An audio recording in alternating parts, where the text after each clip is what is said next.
ከጀመርኩት ገና 7 ወሬ ነው። ያው መስራች ነኝ፣ ባለቤት ነኝ። የባዕዱ በጎ አድራጎት ድርጅት ይባላል። በዛ ድርጅት እየተንቀሳቀስኩ ነው። ከብዙ ድርጅቶች ጋር ኮሚኒኬት ፈጥሬ እየሰራው ነው። በአፋር ክልል ነው አብዛኛው ጊዜ የሚሰራው። በዚህ ድርጅት ለመክፈት ምን አነሳሳ? ያነሳስ ህጻናት አሁን ላይ ወጣቶቹ አንድን ሀብት ለማፍራት ወይ ከቤተሰብ ወርሰን ነው ብሎ ያስባሉ። እንደዚህ ሰርቶ እንደሚገኝ ምንም አይነት ሞራሉ የላቸውም። አሁን ላይ ምን ለምትመክራቸው ምክሮች አሉ?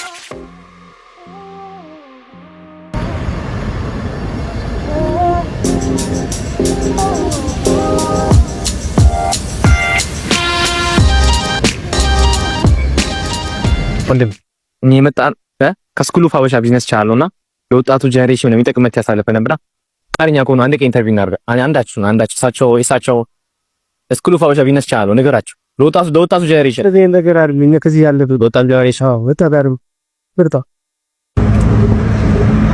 ወንድሜ ጥያቄ ነበረ። እኔ የመጣነው ከስኩሉ ፋበሻ ቢዝነስ ቻናልና አሁን ላለው ወጣት ጄኔሬሽን የሚጠቅም መልክ ያሳለፈ ነበርና ፍቃደኛ ኮንክ አንድ ቀን ኢንተርቪው እናርጋ። ዛሬ ከማን ጋር ነኝ? ከሪጋ በመስራኝ ያለው ቢዝነስ ማለት ቢዝነስ ምን አይነት ቢዝነሶች? ይማ እንግዲህ ቢዝነስ ማለት የተለያየ ቢዝነሶች ሰራለሁ። ንግድ ስራ እንትን ላይ ነው ያለሁት። እንዴት ነው መነሻ? አሁን ያለህበት ደረጃ በመድረስበት ጊዜ ከባድ ነበር ያለው ነገር ተሰዳ? ከባድ ነው። ቻሌንጆቹ ከባድ ናቸው። እንደናንተ አይደለም። እኛ ብዙ ነገር ላይ ያሳለፍነው። ስለዚህ ቻሌንጆቹ አልፈን እዚህ ጋር ደርሰናል። አሁን ላይ ወጣቶቹ አንድን ሀብት ለማፍራት ወይ ከቤተሰብ ወርሰን ነው ብለው ያስባሉ። እንደዚህ ሰርቶ እንደሚገኝ ምንም አይነት ሞራሉ የላቸውም። አሁን ላይ ምን የምትመክራቸው ምክሮች አሉ? አይ መጣር በራሳቸው የቤተሰብን መጠበቅ የለባቸውም። ራሳቸው ጥረት አድርገው ሰክሰስፉል መሆን ይችላሉ በራሳቸው። እንደውም የቤተሰብ ጥገኛ ከሆነ ግን ሰክሰስፉል ልትሆናችሁ። ስለዚህ በራስ ጥረት ከጣልክ የማይሆን ነገር የለም፣ ይሳካል። እናንተ ደግሞ ድለኞች ናችሁ። ጊዜው በጣም አረፍ ጊዜ ነው። ስለዚህ መቀየር ብቻ ትችላላችሁ ብዬ ነው የማስበው። ከዜሮ ለሚጀምር ወጣት ምን የምትመክረው ምክር አለ? ምን አይነት ስራ ይስራ ትላለህ? በይሳት በቃ በፕሮፌሽኑ በእንትን ባለበት ሁኔታ መጣር አለበት። ስራ ይመረጠን ከታች ተነስተ ነው ማድረግ የሚቻለው። የ20 ዓመቱን ኃይሌ ብታገኘው ኖሮ ምን የምትመክረው ምክር ነበር? የ20 ዓመቱ ኃይሌማ በጣም እንገር የኛን ድብት እንደው ምንኛ ብትሩ እኛ እናንተን ልቤ ብናገኝ የእናንተን ጊዜ ቢሆን ኖሮ ከዚህ በላይ ትልቅ ደረጃ መድረስ እንችል ነበር። እናንተ ሁሉ ነገሮች የተስተካከለበት ሰዓት ነው ያላችሁና ጥሩ ያው ደረጃ ደርሳላችሁ። ይሄን ማሰብ በስንት ዓመት ነው የመጀመሪያ አንድ ሚሊዮን የሰራው? ይሄ ከባድ ጥያቄ ነው። ይለፈኝ ነው ይለፈኝ በአመት የሰራው ትልቁ ገንዘብ ስንት ነው? ዝንገባን ነው እሱን። ለወጣቶች የመጨረሻ የምትመክረው ምክር ካለ? ወጣቶችማ መጣር አለባችሁ ነው በቃ በራሳችሁ ተነሳሽነት ጥረት ስራ ሰዓት ንቁ መጣር አለባችሁ። ራሳችሁ መቀየር ትችላላችሁ። ከሀብታም ቤተሰብ ነው የመጣው? ኖ እኔ ቤተሰብ ልጅ ነኝ። አይ አብዛኛው ሰው ስንትን ስለማይለው አሁን እኔ ልጆች አሁን የሀብታም ልጆች ናቸው። ገባ እኔ ቤተሰብ ልጅ። ስለዚህ መለወጥ ይቻላል ነው ነገር። የግድ የሀብታም ቤተሰብ መሆን የለብንም። ለመናወጥ ዋናው ስራ ማክበር ነው፣ ጠንክረህ መስራት ነው። በጣም አድርገን እናመሰግናለን። ከስኩሉ ፋበሻ ቢዝነስ ቻናል የመጣ ነው። ለወጣቱ ጄኔሬሽን የሚጠቅም መልዕክት ያስተላለፍን ነበርና ፍቃደኛ ከሆንክ አንድ ቀን ኢንተርቪው እናድርግ። አንድ ቀን ኢንተርቪው የመጣ ነው። ከስኩሉ ፋበሻ ቢዝነስ ቻናል ለወጣቱ ጄኔሬሽን የሚጠቅም መልዕክት ያስተላለፍን ነበርና ፍቃደኛ ከሆንክ አንድ ቀን ኢንተርቪው እናድርግ። ዛሬ ከማን ጋር ነኝ? ሲሳይ። በምን ስራ ነው ያለው? በባዮሜዲካል ኢንጂነሪንግ። ስራው አሪፍ ነው። ወጣቶችን ትመክራቸዋለህ ወደዚህ ሙያ እንዲሰማሩ? ቆንጆ ነው። ጎበዝ ከሆኑ ቱሪዝም ይፈልጋል። ኦፍ ኮርስ ጎበዝ መሆን አለበት። አሁን ላይ ከዜሮ ለሚጀምረው ወጣት ምን የምትመክረው ምክር አለ? ጀስት ፊውቸሩን አስቦ ኮሚትመንት መውሰድ ብቻ ነው። ሁልጊዜ የሚፈልገውን ነገር ካመነ ይክንዱ ነው። አንዴ ደረጃውን እስከምትጠው ነው እንጂ ደረጃውን ከወጣው ቀላል ነው ይባላል። እውነት ሁልጊዜ ታች ያለው ነገር ያስጨንቃል። ከፍ ማለት አንዴ ከፍ ካልክ ደግሞ ለመውረድ አንተ ራስህ ትፈራለህ። ስለዚህ ትታገላለህ። የመጀመሪያው ስቴፕ ነው ከባድ። አሁን አንተ በትምህርቱ ዙሪያ ተመርቀህ ሙያ ነው ስኬታማ ሊሆን ይችላል። አብዛኛው ሰው ግን ይሄኛውን አያምንም። በዚህ ሰዓት ምን የምትመክራቸው ምክሮች አሉ?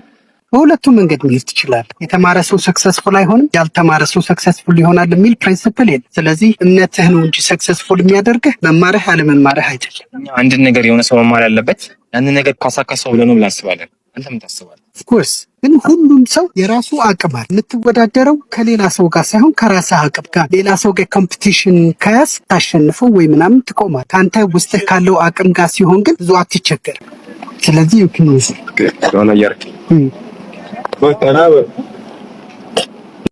ለወጣቱ አንድ የምትመክረን የመጨረሻ ምክር ካለ? just the bottom is crowded, just get the top። ስንት ዓመት ነበር የመጀመሪያ አንድ ሚሊዮን የሰራው? 25 26 አሁን ስንት ዓመት ነው? 42 በአመት የሰራው ትልቁ ገንዘብ ስንት ነው?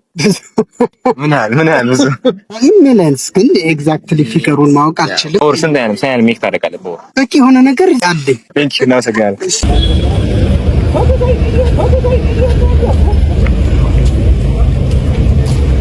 ታውቂ ነበር ያን ስንት ዓመት ነበር የመጀመሪያ አንድ ሚሊዮን የሰራው? 20 መሰለኝ። አሁን ስንት ዓመት ነው? 27 የመጣ ነው። ከስኩሉ ፋበሻ ቢዝነስ ቻናል እና ለወጣት ጄኔሬሽን የሚጠቅም መልዕክት ያስተላለፍን ነበርና ፍቃደኛ ከሆንክ አንድ ቀን ኢንተርቪው እናድርግ። ዛሬ ከማን ጋር ነኝ? አብዱልሐፊዝ ሐሰን በመስራኛ ያለው ፖርት ኤክስፖርት እና ሎጂስቲክስ። እንዴት ነው ስራው? ትርፋማ አሪፍ ነው? አሪፍ ነው። ያው ትንሽ ቻሌንጅ አለው። አሁን ያው ኢንፍሌሽኑ አለ። ያው ስቴብላይዝ ከሚያደርግ ያው ቆንጆ ነው። ምንም አንድ ከዜሮ ለሚጀምር ወጣት ምን ተክሮ ምክራለሁ? ወይም ደግሞ በምን ስራ ሊሰማራት ነው? ከሆነ ያነስ ፓሽኑ ወደሚገፋው መሄድ ነው። ፓሽኑ ይከተል፣ የሚሰራውን ነገር ይውደድ፣ ከዛ ተረቁ ሰክሰስፉል ይሆን። እኛ አንድ ሰው ቢዝነስ መማር ያለበት ያንን ቢዝነስ ካሳካው ሰው ብለን አስባለን። አንተ ምን ታስባለህ? በዚህ ዲፔንድስ ላይክ ፓሽን ጋር ያለ ስራ ጋር ሰው ጋር ሄደው መልመድ። ሶ ፎር ኤግዛምፕል እኔ አሁን ኢምፖርት ኤክስፖርት ላይ ሳምሰራ ኢምፖርት የሚሰራ ሰው ጋር ሄጄ መልመድ። ሶ ሞር ኦፍ እንደዛ ሲሆን ከስራው ትለምዳለህ። በማየት ዲሲዥን ሜኪንጎች ነው። ሶ እሱን ያው ኢቫሉዌት አድርገዋለህ። ኤክስፒሪየንስ ታያለህ፣ ትለምዳለህ። ከዛ በዛ ትደፋዋለህ ስራው።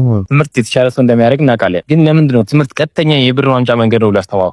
አይ ቲንክ ኢትስ ዘ ሲስተም። ባይ ዘ ዌይ ቤተሰቦቼ ትምህርት ቤት ነበራቸው። ባክሚላን አካዳሚ ይባላል። የተማራችሁ ልጆች ካላችሁ ታውቁታላችሁ። ቤተሰቦቼ ወደ 20 ምናምን ዓመት ትምህርት ቤት ኢንዱስትሪዎች ነበሩ። አይ ሚን ኢትስ ዘ ሲስተም። ግን እኔ ባይ ዘ ዌይ ሃይ ስኩል ላይ ብዙ ቀለም ተማሪ አልነበርኩም። ግን አይ ጌስ ያው ቀለም ያሉ ልጆች ብዙ ጌም ሜክ ያደርጉት ይባላል እና እንደዛ ነው ነገር የለኝ። በአመት የሰራው ትልቁ ገንዘብ ስንት ነው? ኮንፊደንሻል ባ እና ዋገና ሰከን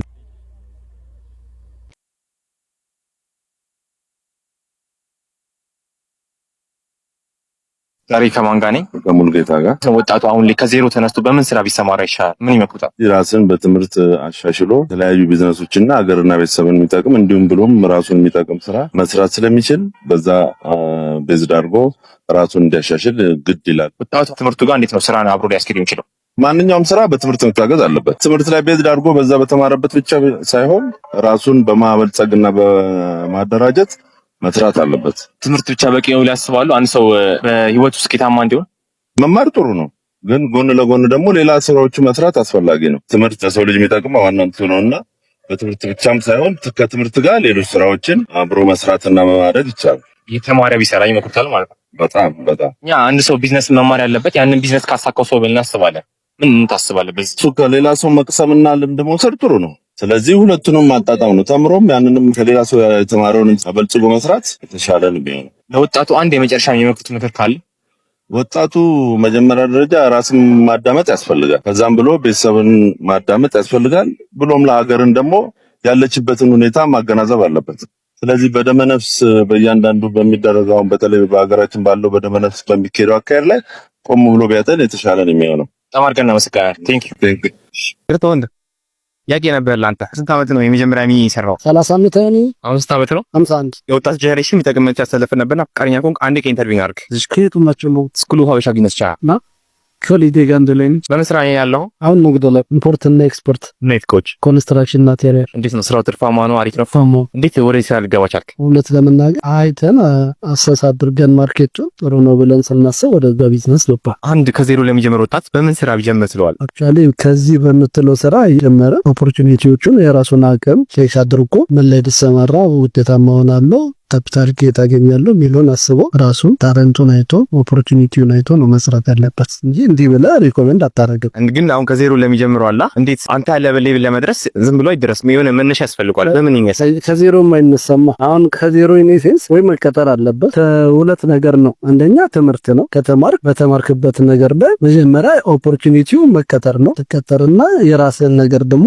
ወዴት ከዜሮ አለው ብለህ ታስባለህ። ሁለተኛ ደግሞ እንግዲህ ፋይናንስ ያለው ፋሚሊ ካለ ደግሞ ከዛ ተነስተ ደግሞ የራስን ጨምረ ማሻሻል። ካፒታል የሚመጣው ከሁለት ነገር ነው። አንደኛው በራስህ ነው። ሁለተኛው ደግሞ በሌላ ኦፖርቹኒቲ የሚረዳ ካለ ነው። ፕሮፖዛልም ሰርተ የሚቀበል እንዲጆ ምናምን ካለ እንደዛም ታደርጋለህ። ስለዚህ ያን ያናደርጋ ወደ ተሻለው ነገር መሄድ ይቻላል። ሰው ግን አሁን ተቀጥሮ ይቀራል ብሎ ያስባል። እንዴት በይክ አድርገው ይወጣል? አብዛኛው ተቀጥሮ ይቀራል። ፍራቻን ማስወገድ ነው አንደኛ። የመጀመሪያ ነገር የምታደርገው ለምሳሌ ያን ቅጥረኛ ከሆንክ በወር 10 ሺህ ብር የምታገኝ ከሆነ ሚኒመም ሪኳየርመንቱ አወጣ የራስን ስራ የምትሰራው ስራ በወር 10 ሺህ ብር የሚያስገኝልህ ከሆነ መድፈር ላይፍ በዛው መቀጠል ይችላል ማለት ነው። ከዛ በኋላ ያሻሻልከው ደግሞ የራስህ ሲሆን ትተጋለህ። ቅጥረኛ ስትሆን ያን ያህል ትጋት አይመጣም። ግን ሚኒመም ሪኳየርመንቷን ይዘህ ደፍረህ ብትወጣ ከዛ በኋላ ግን የራስህ ነገር ይሆናል። እየጨመርክ አዳፕ እያደረግህ ጥሩ ነገር ላይ ትደርሳለህ። ተረጂውም ይኖራል። ሪስክ ቴከርም ትሆናለህ። በአመት የሰራው ትልቁ ገንዘብ ስንት? ይሄ እንዳይባል ብዙ ሰርተናል። ተረጂ እናድርገውና ኦፖርቹኒቲ አለ ተሰራ ይሰራ ምን ያህል ወደ 10 20 ሰራል በቃ ይሰራል። ነው ያዘው ማነው ስም ነው ተገናኘ ነው ስጋል ቅርታ ወንዶ ጥያቄ ነበር ይላንተ ስንት ዓመት ነበር የመጀመሪያ 1 ሚሊዮን የሰራው? 36 አሁን ስንት ዓመት ነው? አሁን 41 እኔ የመጣን ከስኩሉ ፋውሻ ቢዝነስ ቻናል ነው። አሁን ላለው ወጣት ጀነሬሽን ይጠቅም ነው ያሳለፍን ነበርና ካኛ እኮ አንድ ቀን ኢንተርቪው እናርግ ቾክላል ይርና አርባ ለምን ስራ ነው ያለው? የዩኤን ስታፍ ነኝ። እንዴት ነው የዩኤን ስታፍ መሆን? እንዴት ነው ወደዚህ ስራ ልገባ ቻልክ? ትልቁ ዋናው መልእክት የሚለው ኤፈርት ነው። ማንኛውም ኮሚትመንት ካለ የማይደርስበት ቦታ የለው። ስለዚህ በኤፈርት እና በኮንሲስተንት ነው ሚስጥሩ እሱ ላይ ነው። እንዴት ነው የዩኤን ስታፍ መሆን? አሪፍ ነው። በስራው ደረጃ ተፋማ ያደርጋል። በጣም አሪፍ ተመስገን። እዚህ ላይ ወጣቶቹ ትመክራቸዋለህ ማለት ነው። እንዴት ወደዚህ ሙያ ሊገቡ ይችላሉ? ወደ ዩኤን እንዴት ሊገቡ ይችላሉ? ዋናው ኮሚትመንት እና ኮንሲስተንት ነው። አንድ ጎል ካለ ያኛውን ያንተ ታርጌት ቼስ ማድረግ ብቻ ነው። ያን ነው ትልቁ ሚስጥር። ሰው ልጅ የሚወደው ነገር ካወቀ እና ኮንሲስተንት አለው የማይደርስበት ምክንያት የለም። አንዱ እሱ ነው። ሌላኛው ደግሞ ተስፋ አለመቁረጥ ዋናው ኤፈርት ነው። አሁን ላይ ወጣት ስራ የለም ይላል። ምን የምትመክራቸው ምክሮች አሉ? ስራ የለም ማለት አልችልም። ሰው ስራ ሊመርጥ ይችላል በተለያየ ሌቭል ማለት ነው። ምን አይነት ስራ ሰራለው የሚለው ለዛ ነው ዋናው ዲፈረንሱ ማለት ነው። ግን በተለይ በእኛ ሀገር ወይንም በአፍሪካ አጠቃላይ ስራ የለም ማለት ደግሞ በጣም ከባድ ብቻ ሊሆኑን ስራ አጣሁኝ ልትል ትችላለህ። ግን በተለያየ ስራ በራስህ መፍጠር በጣም የምትችልበትን ኦፖርቹኒቲዎች አሉ። በእኛ ሀገር ደግሞ ያልተነካ ማለት ስራዎች አሉ። ስለዚህ በዛ ዙሪያ ላይ ማየት ብቻ ነው እና ፓሽኔት የሆንክበት ኤሪያ መስራት። አንድ የመጨረሻ ጥያቄ፣ በአመት ውስጥ የሰራው ትልቁ ገንዘብ ስንት ነው? 350,000 ብር። በጣም አድርገን እናመሰግናለን። ይቅርታ ወንድም፣ አሁን ላለው ወጣት ጀነሬሽን የሚጠቅም መልዕክት ያስተላልፍ ነበር። ፍቃደኛ ከሆንክ አንድ ቀን ኢንተርቪው እናደርግ። ዛሬ ከማን ጋር ነኝ? ሄኖክ እባላለሁ። ማስታወቂያኔ የማርኬቲንግ ባለሙያ ነኝ። ይህንን ለማይ ወጣቶች በአንተ ሙያ ዘርፍ ላይ እንዲሰማሩ ትመክራቸዋል? በሚገባ ግን መመክራቸው ለሁሉም ሳይሆን ይሄ ፓሽን ላላቸው ሰዎች ነው። ለኢንተርቴይንመንት ኢንዱስትሪ ላይ በጣም መስራት ነው የሚፈልጉ እንደዚህ አይነት የፒፕል ፐርሰን ለሆኑ ሰዎች መክራለሁ። ስለዚህ መጀመሪያ መመክረው ነገር ምንድነው? ፓሽናቸው ውስጣቸው ያለውን እዚህ ይለዩት። ከዛ በኋላ ደግሞ ለዛ ነገር ዋጋ ይክፈሉ፣ የሚፈልጉበት ደረጃ ይደርሳሉ እላለሁ። በህይወት ውስጥ ለገንዘብ የተማርከው ትልቁ ትምህርት ምንድነው? ገንዘብን በጣም አካብሎ ማየት ተገቢ አይደለም፣ በጣም አቅልሎ ማየት ተገቢ አይደለም። ባላንስ አድርገን እውነት ነው ገንዘብ ያስፈልጋል ለምንፈልገው ዓላማ፣ ግን ከዛ በፊት መስራት ያለብን ፓሽናችን ካወቅን ገንዘብ ራሱ ይመጣል። አፍተር ገንዘብ ሳይሆን አፍተር ፓሽን እንሂድ፣ ገንዘብ ይከተላል ብዬ አምናለሁ። ይህንን ለሚያዩ ወጣቶች አንድ የመጨረሻ የምትመክረው ምክር ካለ? በህይወታቸው ፕራዮሪቲ ይኖራቸው። ስኬት ብሉት ከፍታ አይቀርም፣ የግዴታ ይመጣል። ገንዘብ ቢሆን ይከተላል። በጣም አሪፍ ኢንተርቪው ነበር። በጣም አድርጌ አመሰግናለሁ። ቴንክ ዩ። አመሰግናለሁ። እሺ ወንድሞች፣ ከእናንተ ውስጥ ስለ ቢዝነስ የሚያካፍለን በኮንፊደንስ ማን አለ? እኛ የመጣ ነው ከስኩል ኦፍ ሀበሻ ቢዝነስ ቻናል ነው። አሁን ላለው ወጣት ጀነሬሽን ነው የሚጠቅም ያስተላልፍ ነበርና ፍቃደኛ ከሆናችሁ ኢንተርቪው እናደርጋችሁ ነበር። ዛሬ ከማን ጋር ነኝ? አባወል። በምን ስራ ላይ ነው ያለው? መንግስት ስራ ላይ ነው ያለሁት። ቢዝነሶችን እየሞካከርኩ ነው አሁን ገና። ራስን ቢዝነስ ማለት ነው። ተግራ ያለ ምን አይነት ቢዝነስ ይችላል? ድርጅት ነው የከፈትኩት። የምን ድርጅት? እንጂኦ። ሰዎችን መርዳት ማለት ነው። ነን ፕሮፊት ነው? አዎ ከጀመርኩት ገና 7 ወሬ ነው። ያው መስራች ነኝ፣ ባለቤት ነኝ። የባዕዱ በጎ አድራጎት ድርጅት ይባላል። በዛ ድርጅት እየተንቀሳቀስኩ ነው። ከብዙ ድርጅቶች ጋር ኮሚኒኬት ፈጥሬ እየሰራው ነው። በአፋር ክልል ነው አብዛኛው ጊዜ የሚሰራው። እዚህ ላይ አልተስፋፋም። ድርጅቱ ያው የተቋቋመው በጦርነት የተጎዱ ህጻናትን መደገፍ ነው። ከሚመለከተው ድርጅቶች ጋር በተለይ አፋር ክልል ባሉ ቢሮዎች ጋር በመተባበር እነዛ ህይወቶችን እንዲያሻሽሉ፣ በትላልቅ ሰዎች ደግሞ ስልጠና የሰዎቻቸው የተጎዱ ሰዎች የአቅም ግንባታ ስልጠናዎች እንሰጣለን። ይህንን ድርጅት ለመክፈት ምን አነሳሳ? ያነሳስ ህጻናት በተለይ ጦርነት የተጎዱ ሰዎች የሚያግዝ ተቋም በክልላችን ላይ ነበረ። በሰሜን ጦርነትም በተለያየ አካባቢ ጦርነት ላይ የተጎዱ የአፋር ማህበረሰብ አሉ። ወላጅ ያጡ ሰዎች የሚደግፍ ስናጣ በዚህ በበጎ አድራጎት ድርጅት ከፍተን እነሱን የመርዳትና ቤተሰቦቻቸው የበዓል ጊዜ አስቤዛ መግዛት፣ አንዳንድ ጊዜ ደግሞ የልጆቹ የዕለት የሚሆን ገንዘብ ወይም ደግሞ ልብስ ምናምን እንገዛለን። ወጣቱ ሰዎች ላይ መርዳት ላይ እንዲሳተፍ ምን የምትመክራቸው ምክር አለ? እኛ ኢትዮጵያውያን እርስ በርስ ካልተባበር በጣም አደጋ ውስጥ የምንወርቀው ያለው ሰው ቢያንስ ማውጣት አለበት። አውሮፓዎች ሀገራችን ድረስ መጥቶ በተለያየ ድርጅት የከፈቱ እኛን ድጋፍ የሚያደርጉት ሰዎችን መጥቀም ስለፈለጉ ነው። እኛም እንደዛ ራሳችን የሆነ ድርጅቶች ከፍተን ህዝብን እያናቀን መደገፍ አለብን ነው ብዬ ነው የማስበው። አሪፍ ኢንተርቪው፣ በጣም አድርጌ አመሰግናለሁ። አባት ጥያቄ ነበረኝ ለእርሶ። የመጀመሪያ አንድ ሚሊዮን ሰው ስንት ዓመቱ ነበር? አንድ ሚሊዮን ስራ እኛ የመጣ ነው ከስኩል ኦፍ ሀበሻ ቢዝነስ ቻናል ነው። አሁን ላለው ወጣት ጀነሬሽን የሚጠቅም መልዕክት ያስተላልፍ ነበርና ፍቃደኛ ከሆኑ ኢንተርቪው እናደርግዎት ነበር። አንዴ ቃ በምን ስራ ላይ ያሉት? እኔ ባለሙያ ነኝ። በዚህ ሙያ ላይ ስንት ዓመት ቆዩ? 25 ዓመት። በእርሶ ሙያ ላይ ሰዎች እንዲሰማሩ ትመክራቸዋለህ? በጣም ፋማ ያለው ያስባሉ።